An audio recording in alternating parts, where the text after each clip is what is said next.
பெண்களே, ஆயிரக்கணக்கான பெண்கள் மறைஞ்சிருக்கிறாங்க. உங்களோட காலம் இந்த ரமலான் பெட்டிசையும் கஞ்சையும் காய்ச்சி காய்ச்சி இஃப்தார் நேரத்தை நாசமாக்கிறாதீங்க. இவர் மாப்புல குர்ஆன் ஓதுற, அங்க பார்த்தா அந்த பொம்பளை பாவம் பாங்கு சொல்லும் வரைக்கும் அவ குசினியில.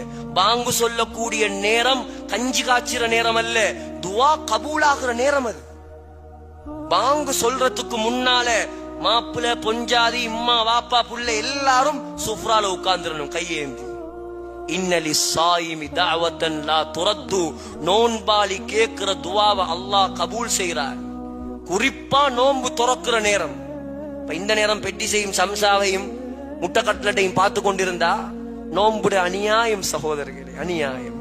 ஆகையால் அதிகமா குர்ஆன் ஓதுங்க, அதிகமா தஹஜ்ஜத் தொழுங்க, அதிகமா தராவி தொழுங்க. ஹஃப்ஸா நாயகி அல்லாஹ் கண்ணியப்படுத்தி அதன் மூலமாகத்தான்.